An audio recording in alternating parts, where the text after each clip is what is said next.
Hi, everybody, and welcome to Papa Mojo's Comedy Corner. My name is Joe, or Papa Joe, and with me is Mama Mo. and also known as Michelle. And we're here. We wanted to create this video for a couple of reasons. One, testing out the equipment in the studio. It has been a long time since I played with this stuff. I'm a little slower than I used to be. Arthritis has kicked in on the hands more than it used to be. And so now it's a little bit harder for me to do things fast. So I have to kind of take my time with it and kind of go slow. And Mama here understands, and she just goes along with the flow. Just to let everybody know, this is not out of my comfort zone. I'm a talker. I communicate with people on a, fairly well. But Mama here, she's way out of her comfort zone. Way out of my comfort zone. I am not off the cuff. I'm not quick on my feet.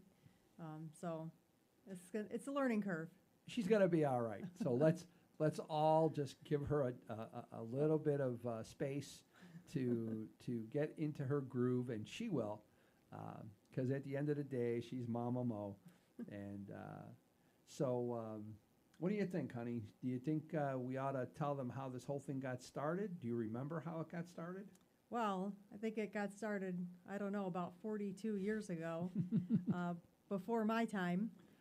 And I don't know, I think the story goes something about that you had stage fright, which I absolutely can't imagine. Can't imagine you being at a loss for words. Can't imagine you being nervous to talk to anybody. So. Well, it's true.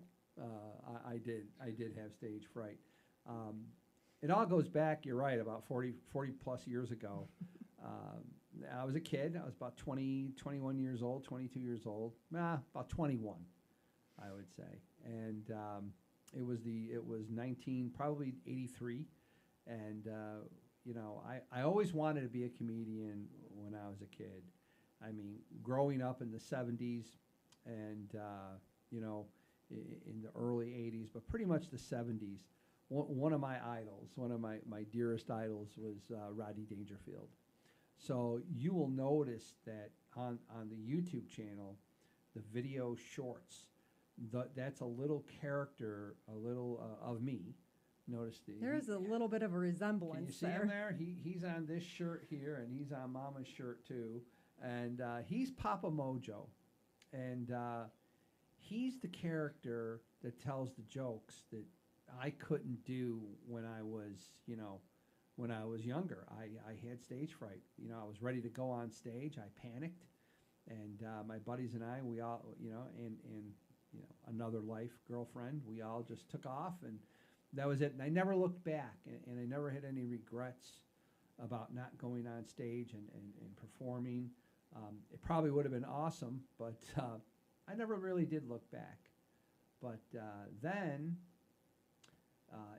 we discovered AI, and it started out as just like a joke, right? It was just something that we were goofing around with, and then I learned how to animate the character, and I started writing again, and I started writing jokes, and I got the character, which is an amazing little thing. He's got the delivery of the jokes that I never honed the skill, because, being young, being maybe at that age, I would have been a little nervous, but eventually you hone the skill, as all comedians do. They practice, they go out on the road, and I never did that. So it may be a later time in life, but it's the same feeling. I just didn't have the ability to go on stage. I wish I did, but I don't. So Papa Mojo goes. And should we tell the story of how the term Mojo came about? Sure. Let's tell the short version. All right, we'll tell the short version. So Michelle and I met a while ago, and we were on our first date. We went to a Chinese restaurant. All we really had, I think, was soup, and we didn't have anything yet. Our main course had not come out. And this poor girl started choking on a glass of water, and I started laughing. You know how when you're choking on water and you're trying not to choke, and then Well- all of a sudden the tears are rolling down your face, and you're trying not to choke, and the more you try, the worse it gets. That was exactly what I was experiencing. And I was laughing. So it was funny. You know, I got a big kick out of it. He eventually did ask me if I was okay. I did. And so, you know, during that whole thing, I started thinking about her name, and her initials were M.O. And I said, you know, and then I started thinking of the Three Stooges and Mo, Curly, and Larry, and I went, oh my God, her initials are Mo. Again, that's that comedic side of me. And I says, I'm going to call you Mo. And so I did. And it stuck. And it stuck. Well, seeing that my name is Joe and that is Mo, I go together, we make good Mojo. And that stuck. We are Team Mojo. And so we call each other Team Mojo. Whenever we do something, Team Mojo gets together, and we are able to, we have fixed bathrooms together, we have fixed washers together, we took down a piece of a chicken Chicken coop, yeah. chicken coop on our old house, and we tore that down together. So we you know, we've done a lot of things together. So and it's been 15 years, and it's been 15 years, and no regrets. None. No regrets. So let's get back to Papa Mojo. Well, Papa Mojo has the mojo to go on stage, and so he tells the jokes. And so I have probably written, I would say about 100 of those. There's about 140 up on the, is it about 140? Yeah, up on the shorts side of the YouTube channel. And some of those jokes, some of the other ones, I copied outright from either Rodney or other comedians, because I think one of the greatest compliments you can give a comedian is to perform their joke. Not steal it, but perform it. And, you know, it's a testament to them, you know. And so you'll notice me looking this way at times, because that's where Mama's sitting. If I'm looking like this, it looks like I'm looking at her, but I'm not. I'm looking at a wall. So if you see me do this, I am talking to her. It's just a question of, we're going to have to learn the cameras. And again, this is a learning curve for both of us. So if we start rambling or Yeah. making a few Welcome to our mistakes, practice run. this is our practice run. So, so the goal, what's the goal of this channel? Well, you know, I think one of the things we want to be able to do is just have fun. Yeah. Bring a smile. Just want to make somebody laugh, chuckle. You know, we all have stuff. We're all going through stuff. And you can just put a smile on somebody's face. It's all worth it. And sometimes that's all we need. And speaking from experience, I've had my battles and I've had my demons. And, you know, I was able to overcome a lot of it, not only with the support of Mama here, but, you know, finding humor. One of the things that I know it's difficult to do, but you have to be able to smile, and you have to be able to look at things and try to find the brighter side of it all. It may not sound like it, but you can do it. I am not a believer, if you go and look at my comedy or anything about me, you'll notice that I don't get into racial bias jokes. I don't get into political stuff. Yeah, there might be some undertones of, you know, I don't know, sexual undertone maybe in a couple, but they're not dirty by all means. And nothing mean. You don't have to tear somebody down. Absolutely or, not. you know, make fun of somebody to get a good laugh. You don't need to do that. What's Papa's slogan? Keep it funny. Keep it kind. Keep it kind. That is Papa's logo. It's written here, and it's also it's one of the rules that I've always really had, was to keep it funny and keep it kind. Even before keeping it kind was kind of, you know, accepted. And you know what? And I'm going to say this: I do not begrudge anybody, any comedian, if that is their way of their outlet of humor, I don't have a problem with it. It's just not mine. And so I don't knock anybody down. I don't want to. Plus, I look at it like this. Why would you want to insult people and take your audience away? Why would I want to make fun of women? Why would I want to make fun of races or genders or anything like that? It's not my thing. So what our goal is, we want to compliment other comedians too. We want to showcase comedians. So one of the things we're hoping to do is once this channel grows, and it's going to take help from everybody.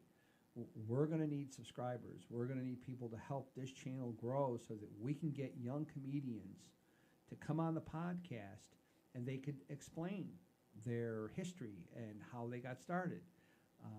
And I think we both look forward to that. Now, we were talking earlier, Michelle, and you had said that when you were growing up, you watched certain comedians like I think you said Gallagher. Yeah, is that one? All I remember is Gallagher smashing watermelons. Yeah. I had seen Rodney Dangerfield movies.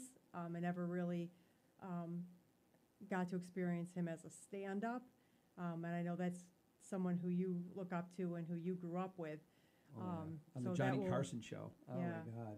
Oh my God. To watch Johnny Carson's reaction to Rodney Dangerfield was just absolutely hysterical. Now, there's a story behind that. A lot of people don't know that apparently something had happened where Johnny Carson had told one of Rodney Dangerfield's jokes, and somehow it had gotten back to, I don't know the whole story. Johnny Carson found out that Rodney was really pissed about it or upset about it or something, and he was banned from the show. He never was going to go on the Johnny Carson show. And somehow, I believe it was at maybe the Copa or some kind of a club where Carson was going to be there, and Rodney saw him or something, and he apologized to Johnny Carson. And from that moment on, Johnny had him on, constantly had him on the air. And it became one of the comedic, times at late night television. It was the funniest thing. I used to have to beg my parents to let me stay up. I mean, I was only a kid, and but I wanted to watch, the Johnny Carson show strictly because I wanted to see Rodney Dangerfield. And some of the jokes I didn't get, but just his delivery made me laugh. His facial expressions and everything, and. I think Papa Mojo has a little bit of that too. Papa Mojo. That guy's got some expressions. Isn't He it thinks something? he is hysterical. He laughs at himself, and I think the joke might not even be that funny, but to watch the expression on the character laughing just cracks me up, and I created it. You'll notice that if you go to the channel, or hopefully when you go to the channel, you will notice that Papa there doesn't look the same in all the videos, because I was trying different AI software to kind of make him look a little bit better. You'll notice that on our shirts, that is the character. That is the one that we try to create him to tell the jokes. It's just there's a lot that goes into it, and I never realized it either. But we're gonna keep on doing hopefully those jokes. Might not be as frequent that I post them, because this takes up a lot of time, because now I have to go in. Well, not really on this video, but down the road when it comes to the podcast, I'm going to have to go in. I'm going to have to edit a lot of it. We want to learn how to add video clips in. These are things I don't know how to do yet. And but between Michelle and I, we will figure this out, and we will have Pretty much things. you will figure it out. I am techno challenged. You Well, are definitely the techie in this. I think you're gonna do well because I need your help. I can't do it alone. You know, like I said, with all the things that go on with me, and you know, between sitting for long periods of time doesn't help my back or anything like that. So I will need your help, and I'm sure you're gonna do just fine. You know. Do my best. Yep. So again, showcasing comedians. We also want to go back and maybe do a little history on some comedians that you know, like Rodney Dangerfield, tell his story, and maybe tell another one of my favorite comedians. My God, was Richard Pryor. I never laughed so hard in my life than not only just not watching him as much as listening to him.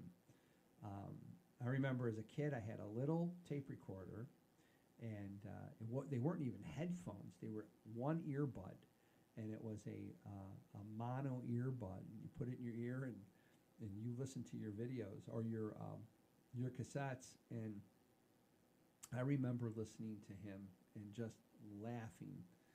And another one of my favorites was Joan Rivers. Joan Rivers was just unbelievably funny. So, but you didn't have those, huh? You were let's face it. A little bit of a different era. Yeah, well, there's a reason for that, and that's because, you know, there's a little bit of an age gap between Mama and me, and so, you know, she would not have been interested in those kinds of comedians during those days. She was probably more interested in playing with your Easy Bake Oven. So, you know, and me, well, I was partying my ass off and having a good time. So, but we found each other, and we found each other later in life. And what do we always say? All roads lead us to where we are today. So, what do you think? You think we wrap this one up? Yeah. All right, I think we did good. I know that the comments are going to come in. We might get some negative ones. We might get some positive ones. We might not get any at all. Just be kind. You know, keep it funny. Keep it kind. Keep it. Remember, kind, we're learning. Exactly. We're learning. We're trying to figure it all out. Far from professionals. Exactly, and we'll get there. We'll get there, and as we hone our skill, we'll get better at this. It's like anything. Anything you do, you start a new job, and you know you're so green in the beginning, and then you know by the time you've put your 30 years in and you go to retire, you were able to do that job with your eyes closed, and that's what I'm hoping happens for us here, that we hone this skill. So with that, I'm going to come out and I'm going to say peace and God bless. And thank you for allowing us to be on your screen and just viewing who we are, the creators of Papa Mojo. And hopefully he might even come in. We're going to try to get him to join in the videos once in a while. So, but we're going to give it a shot. So thanks again, Mama. Good night, everybody. Good night. Peace.